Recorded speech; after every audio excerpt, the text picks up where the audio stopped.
It's time now for Countywide, a special presentation of Yavapai Broadcasting News. Join Paul David and Brad Miller as they talk with our community's leaders, newsmakers, and people in the know. You'll hear about the hot topics that affect all our lives here in Yavapai County. And now, here's today's Countywide. Welcome to Countywide. I'm Paul David. Good to have you in the studio today. As I mentioned in a show previously, Zen Mocarski from Arizona Game and Fish Department was going to stick around at that time to do a second show with us to talk about the black-footed ferret, which is making a recovery in the state of Arizona. And I did not know black-footed ferrets were native to Arizona, and I did not know they were almost extinct.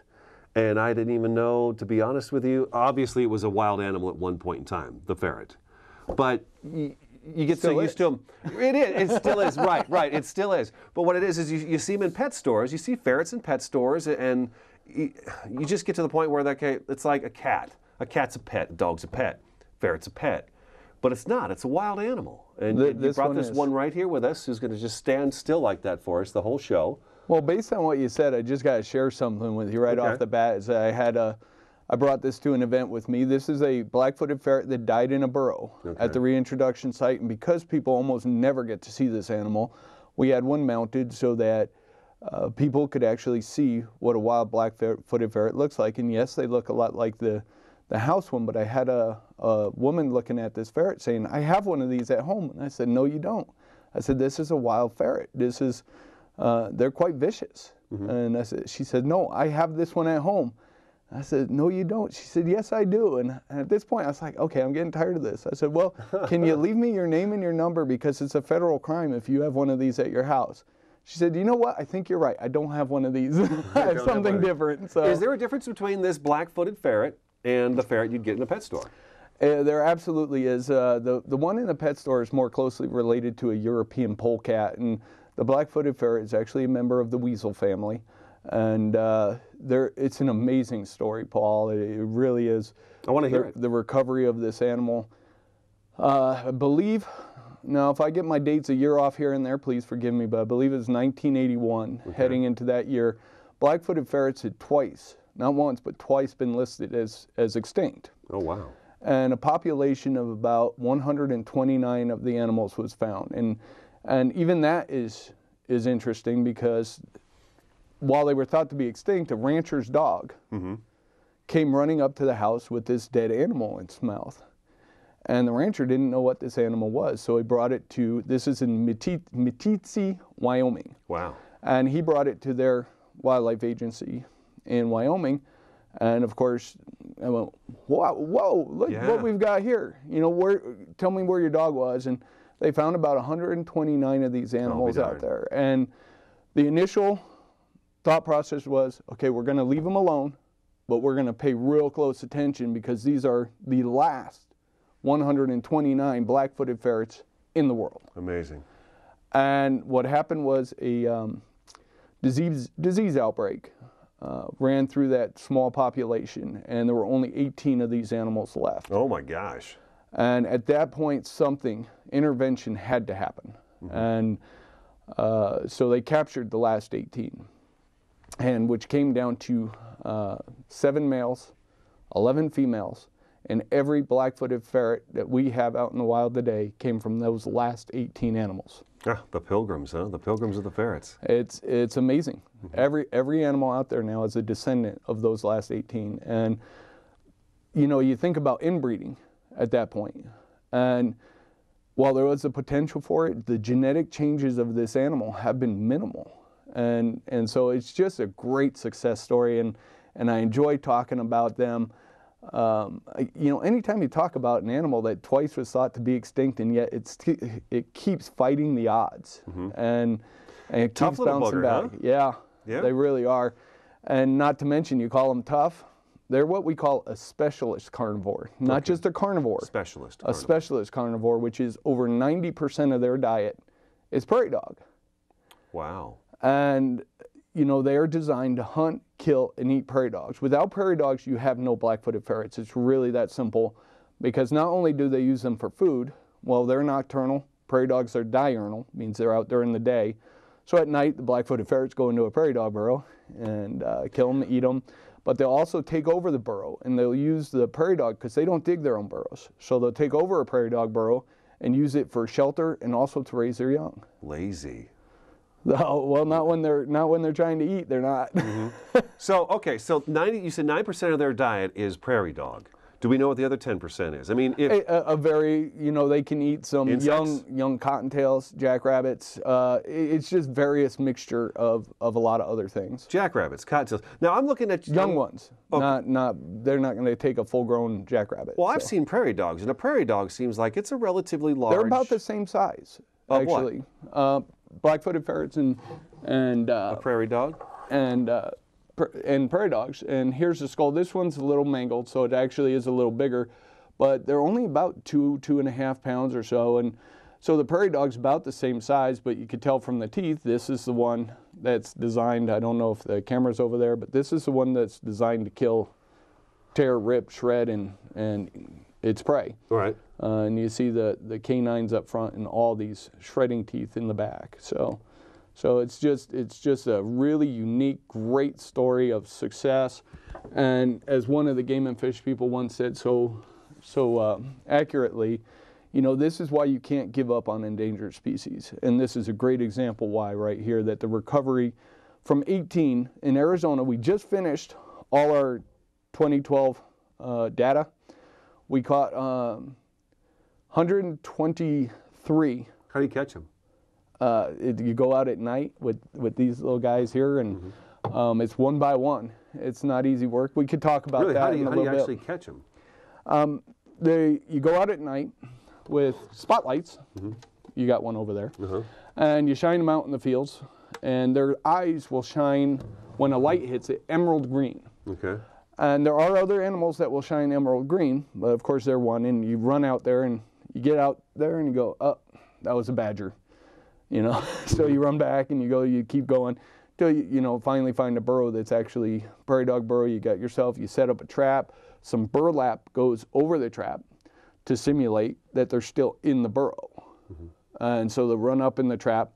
You pull the trap, you bring it in. The ferret gets processed, which means they take all the vitals of the animal. I mean, they'll have, just like you're at the doctor's, essentially. They'll pull any ticks off the animal, treat any wounds. They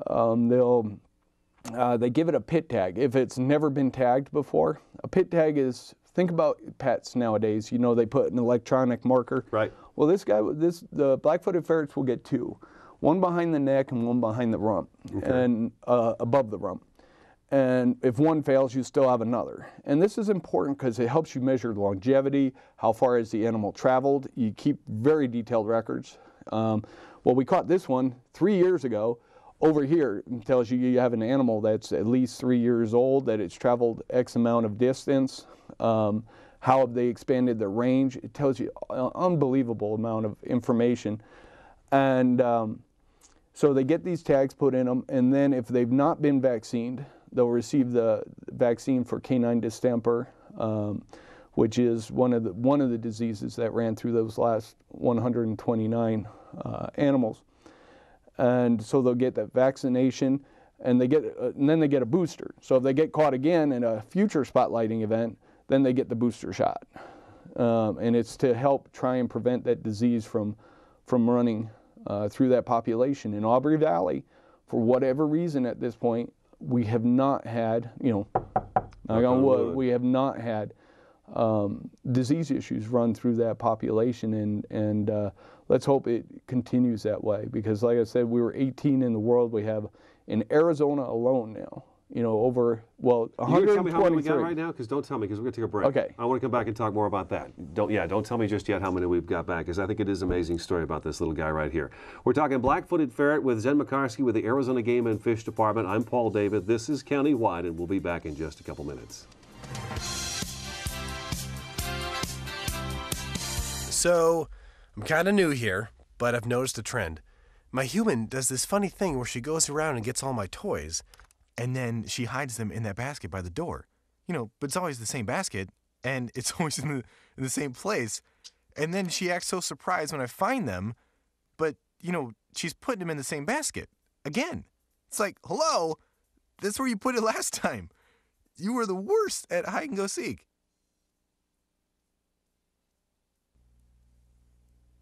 I was in junior high the first time I caught my mom using denial. She had to have known her painkillers were missing because I kept stealing them. Her denial was so out of hand. So she doesn't even know? I'm going out. It was like I could get away with anything. You kids have fun. And that was when I knew. When she was addicted to denial. Denial is a drug. Get help. The partnership at drugfree.org.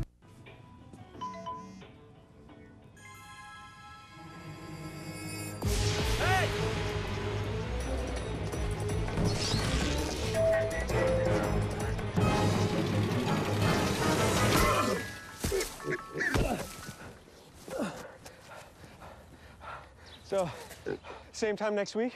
Well, of course. Put away a few bucks, feel like $1 million. For free tips to help you save, go to Feed the Pig. Now, some action from the courts. Billie Jean King renewing her rivalry with Arthritis. First set, furious volley, and right to the net for a winner. Beautiful forehand there. Arthritis, stunned. And here, match point. Billie Jean with the ace, taking it in straight sets. Afterwards, a jubilant Billie Jean King. Tennis is a weapon for me with arthritis. There's nothing like it for me to hit a ball, run to the ball, anytime, any court. I'm ready. Let's go. What's your weapon against arthritis? Find out at fightarthritispain.org.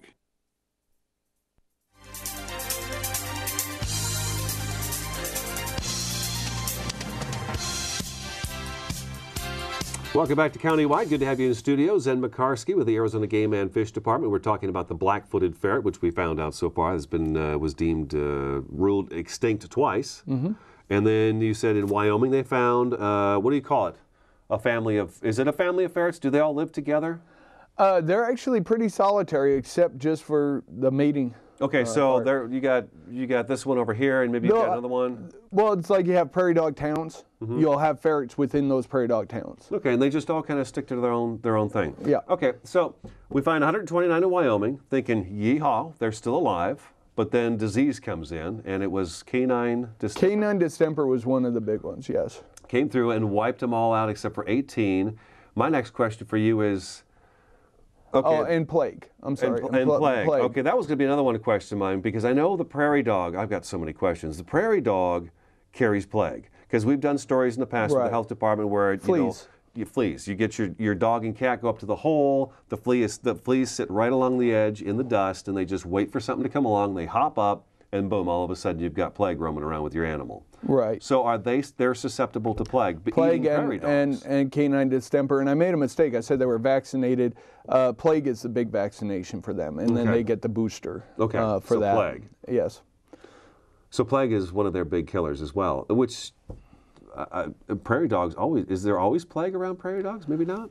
Like I said, up in Aubrey Valley, again, we have not had an issue with it at this point in time. And let's just hope that it continues that way, because it is among, if not the most successful reintroduction site right now, it is among the most successful. Okay, that was going to be my first question. We came back. Okay, we've got them in Wyoming, and they were doing okay until they hit the plague and stuff came in. What made Aubrey Valley near Seligman such a great home for the black-footed ferret? Prairie dogs. And we were talking earlier a little bit that is kind of an unusual story. It was before Arizona was even selected, which we were selected in 1996 as a reintroduction site. Okay. But Game and Fish people were looking for potential areas. The last known ferret in Arizona, if I remember right, was 1931, and it was near Seligman. Sorry, not near Seligman, near Williams. Okay. And that's the last known sighting. So they are native to Arizona, and we wouldn't have tried a reintroduction site had they not been. And so they were driving around, and one of the Game and Fish employees was going through Aubrey Valley and just kind of looked around and went, wow, look at all the prairie dogs out here. There's a ton of them. Food. Yeah. And once again, you cannot have black-footed ferrets without the prairie dogs. So it is the first successful reintroduction site in Gunnison's prairie dog habitat. The others, of course, blacktail. So Gunnison's prairie dog is what we have out in Aubrey Valley, and the ferrets have just been doing wonderful out there. Okay. So in 2012, final count is 123 individuals. That means all separate. So that means we have at least 123 black-footed ferrets. You know, a lot of people will say, wow, well, then you have more, don't you? And I say, yeah, but we only deal with specifics, which is we captured and logged 123 individual ferrets. So what's the population? At least 123. Is it up or down from last year? It is up. It was a new record. Okay. We have set records, I believe, 3 years in a row. That's good news. 3 or 4. And the 1 year where we didn't, we had lost a couple members of our ferret crew, which are a dedicated group, by the way. I can't get through an interview without telling you how wonderful these people are, because it's not, you start talking about staying up from dusk till dawn, you know, for 5 straight nights, and then having to, you know, going out in the fields, looking for these ferrets, which is, it's just no easy task. It really isn't, and they are dedicated to the recovery of this animal, and as they would be the first to tell you, their entire goal is to work themselves out of a job. That's their goal. You know, of course, it's going to take years, because the lifespan of a ferret is 3.5, maybe 4 years. Short span. You know, so, you know, and we have a self-sustaining population now out in Aubrey Valley, but we just got, occasionally they have extra ferrets, you know, excess. And they did this year. So Aubrey Valley got an influx of captive bred ferrets that were released out into the Aubrey Valley, which we don't get every year anymore because of the self-sustaining population. In other words, excuse me, self-sustaining essentially just means that we have enough ferrets out there now that they don't need to keep putting captive breds into the population for it to survive. They have enough for them to survive at this point. Okay. And, you know, the ultimate goal, get them off the endangered species list. So, you know, downgrade them first, you know, from endangered to threatened, and then hopefully eventually entirely off that list. That would be awesome. Our ultimate goal. How much space does we know there's 123 for sure. How much land do they require? And then my other question for you is, okay, this guy has moved in and he's killed the prairie dog that made this wonderful burrow. And he's saying, thanks, pal, I ate you, I'm full, I got a great place to sleep. Will he stay there for a long time, or will he... Until his food source is gone, then he'll just go over to another burrow. When his food source is gone, are you talking about... Well, that burrow. So he just works his way through the burrow, eats one right after another? He'll work it through the prairie dog population. Okay, through the whole burrow area. Yeah, okay. Yeah, through the prairie dog town. And, you know, you asked about space. I can't really answer that because it's more about prairie dog population and density than it is about, you know, space. Obviously, if you're going to have a lot of prairie dogs, you need a lot of space. Sure. So in order to have a lot of black-footed ferrets, you need a lot of prairie dogs, so you need a lot of space. So from that standpoint, yes, but it's more about prairie dog population and density. You know, how many, are there enough prairie dogs close by? You don't want one family of prairie dogs, you know, say right over here, and then, you know, miles away, you got your other, you know, you got some more down there. You want density. You want them packed in there pretty good. How far would they travel if they needed to? Do you know that? They can travel, you know, distances, but again, they're going to need something that connects them with another population of prairie dogs. Gotcha. Okay. How many young do they have? They can have 2... Pups? They call them pups? Kits. Kits. Okay. They can have... I can't remember what it is, Paul. I'm sorry, but I think it's 2 to 6 is what I want to say. We're hoping on the high end each time, I imagine. So, and they are, you know, it's just so much fun. I get to go out with the spotlighting occasionally. I don't go out for all 5 nights because, quite frankly, I'm just not as tough as they are. Yeah, I'm not that tough either. By the end of the first night, I say, oh, I'm done. Right. Take me off the grill, I'm done. But I get to go and I get to see them process the ferrets. I get to watch the entire, everything that goes on, from going out in the field to the spotlighting, to seeing the emerald green eye shine, to setting the trap, to bringing them in, getting them processed. Once they're processed, they're brought back out to their burrows and they're released. You know, you mark GPS. This is where we caught it. So they're brought out to the exact same area where they were captured and they're released again. And, you know, you have to put them to sleep in order to process them. Like I said, they are vicious. You don't want to get a finger too close to these guys. That's so crazy, okay. And So you put them to sleep, but it's short-lasting sleep. A little tranquilizer. They essentially, well, it's a little gas mask, a little ferret gas mask that goes over their mouth and nose. And by the time you get them out to their burrow, they're wide awake again, and you let them go, and they're ready to rock and roll. I bet they are. I bet they are. We're thinking of the break. Zen Mocarski in studio today with Arizona Game and Fish Department. We're learning a little something about the black-footed ferret, which we thought was all gone, and it's not. It's right here in Aubrey Valley in Arizona. Stick around, county-wide. We'll be back in just a couple minutes. Having a fire escape plan is very important to keep your family safe and together in the event of a fire. When you awake to the sound of a smoke detector and smoke in your room, don't stand straight up. Carefully roll off your bed and stay low under the smoke. If your door is shut, feel the door with the back of your hand. Slowly open the door if no heat is felt. Always stay low until you get to the outside of your home. Always have 2 ways out of your house and a specified meeting place somewhere outside your home. Home escape plans should be drawn up and rehearsed on a regular basis. This could be the difference between life and death if caught in a fire. Yes, ready, ready. Go get it.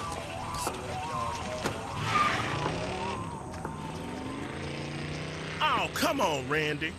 Animal shelter, here I come. And no, I'm not crazy or emotionally damaged. That's a stereotype. I just belong to a total loser. I'm a good dog. So if you want a pet, adopt. And if you see Randy, tell him he dropped his wallet.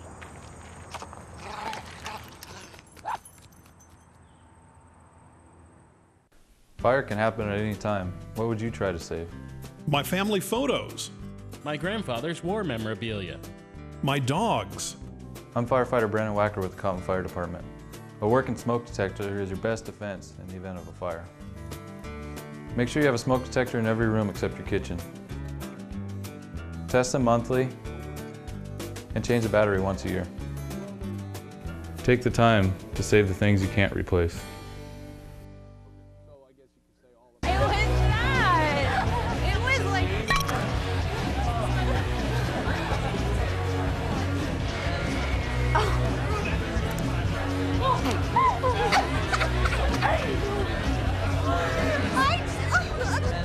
It's easy to tell if you've had way too many. But what if you've had just one too many? Buzz driving is drunk driving.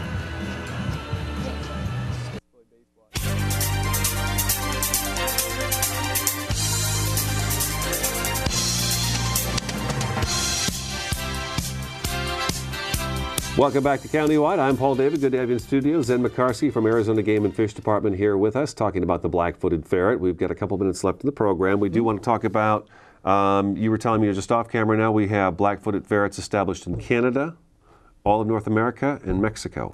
Correct. Okay, and how many do we have now? There's over 1,000, and you know, I'm glad you brought that up because didn't want to leave the impression with anybody watching that there's only 123 left. I thought that was. You know, there are recovery sites. None of them are connected, so that if a disease outbreak does impact one area, it's not going to spread to another. So you have release areas in a number of different areas, but none of them are directly connected. So that you have a problem at one, you don't have a problem at another, you know, that Very kind smart. of thing. Very smart. Now we got about a minute left in the program, and we want to give the victims of these characters a chance as well. But prairie dogs, what do? They see this guy coming down the hole, and what do they do? Outside of trying to get away, of course. Well, of course, they can put up a fight.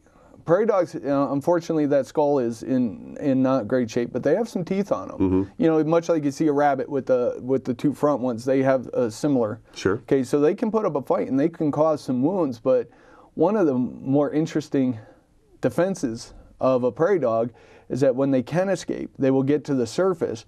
And remember, I told you that black-footed ferrets don't dig their own burrows, but what will happen is the prairie dog will get out on top and bury the black-footed ferret inside a burrow. Oh, and get away. That's one of the defenses that prairie dogs have. You know, outside, of course, they have good eyesight. They communicate within their towns. But again, because the black-footed ferret is nocturnal and they're diurnal, it does provide the black-footed ferret with a little bit of a... I suppose he could just stroll right in and you. Right, but, you know, they can sense them coming. They can, you know, sense a smell, sense a hearing. And it's one of the things, you know, that when people talk to me about a defenseless animal, I'm very quick to say, you know, don't shortchange wildlife. There is absolutely no such thing as a defenseless animal. They do not exist. You know, pronghorn antelope, great eyesight, see movement 4 miles away, good sense of smell. You know, the fact that they can run 50, 60 miles an hour, that's a great defense. There's no such thing as a defenseless animal. Well, I really appreciate your time today, coming in and telling us about the black-footed ferret, because I've seen your press releases about the spotlighting, and we'll do more next year when that comes around. We're out of time, but we'll make sure we announce if you guys need help next year to do it again, and we'll talk more about it. But thanks for coming in. Tell us about the black-footed ferret. Thanks again, Very Paul. interesting. All right, Zen. We'll get you out there spotlighting one day. Yeah, all night long. That's today's show. I'm Paul David. Thanks for tuning in to Countywide. We'll talk to you again next time.